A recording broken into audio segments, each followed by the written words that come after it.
Hello guys, आज हम इस पाइथन की सीरीज में देखेंगे कि वेरिएबल क्या होते हैं पाइथन के अंदर। देखिए, वेरिएबल बहुत ही इंपॉर्टेंट टॉपिक है। वेरिएबल्स क्या होते हैं? एक नाम होता है जिसके अंदर आप एक वैल्यू को क्या कर सकते हैं, स्टोर कर सकते हैं। जस्ट एग्जांपल के लिए मैंने एक नाम रखा ए इक्वल टू 10। अब देखिए, ए वेरिएबल का नाम होगा और 10 उसकी क्या होगी, वैल्यू होगी। अब देखिए, जो आप वैल्यू स्टोर करते हैं तो उसका एक मेमोरी एड्रेस क्या होता है, बनता है पाइथन के अंदर। वो कैसे बनेगा वो मैं आपको क्लियर कर दूंगा कि मेमोरी एड्रेस क्या बनेगा उसका।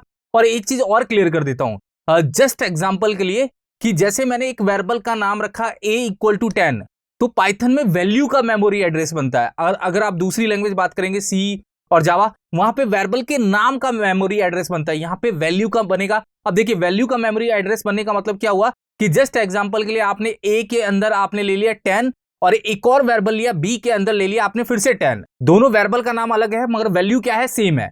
तो वहां पे उन दोनों का ही जो एड्रेस होगा वो क्या होगा, सेम होगा। वो मैं आपको बताऊंगा। जो मेमोरी एलोकेशन होगा, मतलब दोनों का, उसका जो प्रोसेस होगा वो क्या होगा, सेम होगा। तो यहां पे जो हम वेरिएबल बनाते हैं वो क्या बनाते हैं, एक नाम के साथ एक वैल्यू को सेट करते हैं। जब हम उस नाम को यूज करते हैं, जैसे जस्ट एग्जांपल के लिए मुझे ए को यूज करना है, तो जब आप ए को यूज करोगे तो वो वेरिएबल की वैल्यू आपको क्या हो जाएगी, मिल जाएगी। तो इसका बेनिफिट क्या होता है कि जैसे मैंने कोई वेरिएबल बनाया और इस पेज पे मुझे उस वैल्यू को 10 बार जरूरत है, मान लो उस वैल्यू की क्या है, 10 बार जरूरत है, तो आप वेरिएबल के नाम को यूज करिए। वेरिएबल के नाम को यूज करेंगे तो आपको वो वैल्यू क्या हो जाएगी, मिल जाएगी। तो अभी हम देखते हैं कि वेरिएबल बनता कैसे है, वेरिएबल का यूज कैसे करते हैं प्रिंट के अंदर। ये सारा हम प्रोसेस क्या करने वाले हैं, देखने वाले हैं। चलिए हम स्टार्ट करते हैं। देखिए यहाँ पे पाइथन की फाइल मैंने बना रखी है, यहाँ पे varcheck.py करके फाइल बना रखी है। देखिए varcheck.py ये रही। अब वेरिएबल बनाने के लिए सिंपल सा लॉजिक है। वेरिएबल जब हम बनाएंगे तो कुछ चीजों का ध्यान रखेंगे। देखिए, वेरिएबल बनाने के लिए चीजों का क्या ध्यान रखना कि वेरिएबल का नाम कभी भी नंबर से स्टार्ट नहीं होना चाहिए। नंबर से स्टार्ट होने का मतलब है कि कोई भी वेरिएबल का नाम ऐसे नहीं बनेगा 15a, मतलब ये एक वेरिएबल का नाम क्या है, गलत है। अगर आपको वेरिएबल का नाम बनाना है तो आप अल्फाबेट से स्टार्ट करेंगे और लास्ट में आप नंबर जोड़ सकते हैं। जैसे मैंने यहाँ पे A1 लिख दिया तो ये वेरिएबल का नाम चल जाएगा, मगर 1a कभी भी नहीं चलेगा। ये मैं क्लियर कर देता हूं। वेरिएबल के नाम के बीच में कभी भी स्पेस नहीं होना चाहिए। जब भी आप वेरिएबल बनाएंगे तो वेरिएबल के नाम के बीच में स्पेस नहीं होना चाहिए। मान लो आपने एक वेरिएबल बनाया, अबाउट अस नाम का एक वेरिएबल बनाया जस्ट एग्जांपल के लिए, तो आप ऐसा कभी भी वेरिएबल नहीं बनाएंगे। वेरिएबल अगर आपको बनाना है तो आप वेरिएबल के नाम के बीच में अंडरस्कोर दे सकते हैं और फिर इसकी वैल्यू को क्या कर सकते हैं, सेट कर सकते हैं। अब देखिए, मैं एक वेरिएबल आपको बना के दिखा रहा हूं, फिर मैं इसको बताऊंगा कि आपको किस किस तरह से बनाना है। जस्ट एग्जांपल के लिए मैंने a इक्वल टू 10 लिया, तो यहां पे a वेरिएबल का नाम है, 10 उसकी वैल्यू है। अब इसको यूज कैसे करेंगे, मान लो आपको इसको यूज करना है, तो यूज करने के लिए आप प्रिंट के अंदर क्या करेंगे, प्रिंट में जाएंगे और यहां पे इसके बीच में पास कर देंगे। अगर आपने इसको सिंगल कोटेशन में पास कर दिया तो ये एक वेरिएबल नहीं होगा, ये एक स्ट्रिंग काउंट होगा। अगर आपने इसको राउंड ब्रैकेट में डायरेक्ट पास किया है, तो डायरेक्ट पास करने का मतलब ये होता है कि आप एक वेरिएबल को यूज कर रहे हैं। देखिए, दो तरह की वैल्यू होगी, एक तो या तो सिंगल कोटेशन में होगी या डायरेक्ट यूज करूंगा मैं। अगर सिंगल या डबल कोटेशन में यूज करता हूं तो वो एक स्ट्रिंग काउंट होगा। अगर आप डायरेक्ट यूज करते हो तो या तो वो वेरिएबल पहले से बना हुआ है, आप उसको क्या कर रहे हैं, डायरेक्ट यूज कर रहे हैं। तो यहां पे प्रिंट राउंड ब्रैकेट में मैंने क्या लिख दिया, ए। तो ए की डेफिनेशन मैंने बता रखी है कि ए के अंदर क्या है, स्टोर है 10।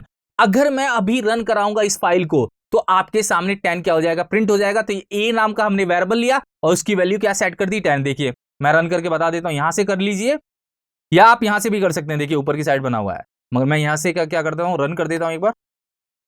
देखिए 10 आपको क्या हो गया, मिल गया। अब यही लॉजिक था, मैं आपको समझाना ये चाह रहा हूं कि मैंने यहां पे b इक्वल टू ले लिया 10, तो देखिए b भी 10 ले लिया। अब मैं a कॉमा b करता हूं, तो यहां पे a कॉमा b का मतलब आप दो स्टेटमेंट प्रिंट करा रहे हैं, a को भी प्रिंट करा रहे हैं और b को भी प्रिंट करा रहे हैं। तो यहां पे मैं ये समझाना चाह रहा हूं कि आपने दो वेरिएबल बनाए, a की वैल्यू 10 है और b की वैल्यू क्या है, 10 है। अब देखिए मैं यहां से इसको क्या करता हूं, रन करता हूं, यहां से कर लेते हैं एक बार। देखिए 10 10 प्रिंट हुआ, 10 10 प्रिंट होने का मतलब ये भी 10 है और ये भी क्या है, 10 है। अब इनका मेमोरी लोकेशन बताता हूं कि इनका मेमोरी लोकेशन क्या है, इसका एड्रेस क्या है, ये कैसे पता चलेगा। तो एक आईडी नाम का फंक्शन होता है हमारे पाइथन के अंदर, उसको हम यूज करके इनकी मेमोरी एड्रेस को देख सकते हैं कि इसका एड्रेस क्या बना, इसका लोकेशन क्या बना, ये हम पूरा क्या कर सकते हैं, देख सकते हैं। तो वो कैसे होगा मैं आपको बताता हूं। देखिए आप यहां पे प्रिंट के अंदर क्या करेंगे, आईडी नाम का एक फंक्शन होता है, आईडी के अंदर आप पास कर देंगे ए को और कॉमा करके मैंने यहां पे टाइप के अंदर, सॉरी आईडी के अंदर किसको पास कर दिया, बी को। देखिए दोनों जगह मैंने आईडी फंक्शन को यूज किया, एक में ए को पास किया और एक में किसको पास किया, बी को पास किया। अब देखिए मैं इसको रन करता हूं यहां पे, रन करने पे देखिए दोनों का जो मेमोरी एड्रेस है वो दोनों का सेम है, कहीं पे भी चेंज नहीं है। अब अगर यही चीज आप दूसरी प्रोग्रामिंग में करते सी और जावा, तो वो वेरिएबल के नाम के अकॉर्डिंग चलता है। यहाँ पे जो बनता है मेमोरी एड्रेस, जो लोकेशन बनती है वो वैल्यू के अकॉर्डिंग बनती है। तो ये मैं इसलिए समझाना चाह रहा था कि आपको चीजें क्लियर हो जाए कि अगर आपने 10 दो बार लिखा है तो इसका एलोकेशन दो बार नहीं हुआ होगा, एक ही बार हुआ होगा। यहाँ पे वो गार्बेज वैल्यू लेगा ही नहीं कि एक ही अलग बना देगा और बी के अलग नहीं। अगर वैल्यू दोनों की सेम है तो एक बार लोकेशन जो बन गया वो दोनों के लिए क्या हो जाएगा, सेम हो जाएगा, क्योंकि दोनों वेरिएबल की वैल्यू क्या है, आपके सेम है। तो यही आपको समझना है कि वेरिएबल क्या हो गया, एक नाम हो गया जिसके अंदर मैं वैल्यू को क्या कर सकता हूं, स्टोर कर सकता हूं। जब भी मैं उस नाम को यूज करूंगा मुझे वैल्यू क्या होगी, मिलेगी। अब देखिए कॉम्प्लिकेशन क्या क्या आ सकती है। अगर मैंने यहां पे प्रिंट के बीच में सिंगल कोटेशन में लिख दिया ए, तो यहां पे आपको लॉजिक इंप्लीमेंट हो जाना चाहिए। अगर सिंगल कोटेशन में आपने ए लिखा है तो ये एक वेरिएबल की तरह काउंट नहीं होगा, ये खुद एक स्ट्रिंग बन जाएगी और जो आपका आंसर आने वाला है वो ए ही आएगा। देखिए मैं इसको रन करके आपको दिखा देता हूं यहां से।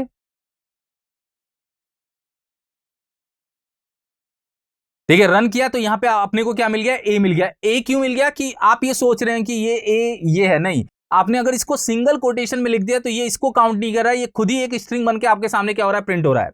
अब देखिए मैंने कॉमा करके यहां पे बी पास कर दिया, तो ये देखिए बी की वैल्यू आपके सामने प्रिंट हो जाएगी। तो यहां पे ए आएगा और बी का जो आउटपुट है 10, मतलब ए 10 आपके सामने क्या हो जाएगा, प्रिंट हो जाएगा। देखिए मैं रन कर देता हूं यहां पे, देखिए यहां पे 10 आया, ये तो पहली लाइन का आया है। यहां पे क्या है, ए 10 आया, ये किसका है, इसका आया है। और ये जो नीचे हमने जो आईडी का यूज किया वो बता रहा है कि इसका आईडी क्या बनी है, दोनों की। तो जो वैल्यू सेम होगी तो आईडी भी क्या बनेगी, इसकी सेम बनेगी। अब देखिए मैं वैल्यू चेंज कर देता हूं, यहां पे 20 कर देता हूं एक बार, जिससे आपको पता चल जाएगा कि इसका एड्रेस क्या बन रहा है। देखिए और मैं यहां से इसको क्या कर देता हूं, रन कर देता हूं। देखिए अब इसका अलग बना है और इसका अलग बना है। तो यहां पे नोटिस करिए कि 20 के अकॉर्डिंग मेमोरी एलोकेशन अलग हुआ होगा और 10 के अकॉर्डिंग मेमोरी एलोकेशन क्या हुआ होगा, अलग हुआ होगा। तो ये वेरिएबल बनाने का क्या होता है, प्रोसेस होता है। तो वेरिएबल हम ध्यान रखें, वेरिएबल कब बनाते हैं, जब बार बार कोई चीज यूज करनी होती है तो उसको मैं वेरिएबल में बना के क्या कर देता हूं, स्टोर कर देता हूं। और वेरिएबल में नंबर जरूरी नहीं है, वेरिएबल में आप कैरेक्टर वैल्यू भी क्या कर सकते हैं, स्टोर कर सकते हैं। वेरिएबल के अंदर आगे के डेटा टाइप्स में आपको बताऊंगा, लिस्ट, डिक्शनरी, टपल, इनको भी आप क्या कर सकते हैं, स्टोर कर सकते हैं। सिंपल सा लॉजिक है। अगर मैंने वेरिएबल में यहां पे मैंने एक वेरिएबल बनाया सी इक्वल टू हेलो और प्रिंट सी किया, तो आपको क्या मिलने वाला है, सी की जो वैल्यू है, तो सी की वैल्यू क्या है, हेलो, तो आपको हेलो क्या हो जाएगा, प्रिंट हो जाएगा आपके सामने। देखिए मैं यहां से क्या करता हूं, रन करके आपको दिखा देता हूं। यहां पे देखिए हेलो आपके सामने क्या हो गया, प्रिंट हो गया। तो ये मैं बताना चाह रहा था कि अगर आपको हेलो को 50 बार यूज करना है तो आप सी को यूज करिए। जितनी बार आप सी को यूज करेंगे उतनी बार आपको क्या मिलने वाला है, हेलो मिलने वाला है। तो ये चीज क्लियर हो गई होगी कि वेरिएबल एक नाम होगा, उसके अंदर हम वैल्यू स्टोर करेंगे। जब जब हम वेरिएबल को यूज करेंगे वो वैल्यू हमें क्या हो जाएगी, मिल जाएगी।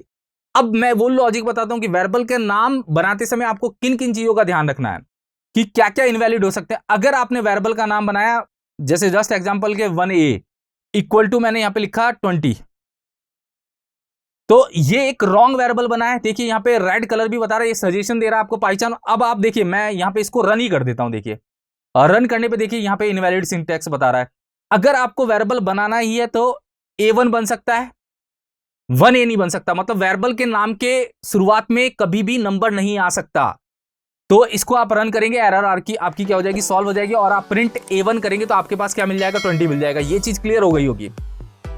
तो मैं यहां पे प्रिंट अगर a1 करता हूं तो क्या मिलने वाला है, 20 मिल जाएगा आपके सामने। देखिए मैं आपको दिखा देता हूं, यहां पे 20 मिल गया।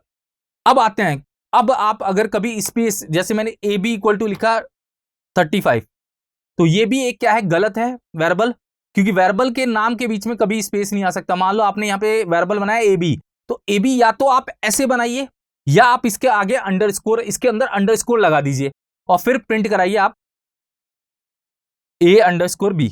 अब देखिए रन करिए, आपके सामने आपका वेरिएबल क्या हो जाएगा, एग्जीक्यूट हो जाएगा और यहां पे 35 मिल गया।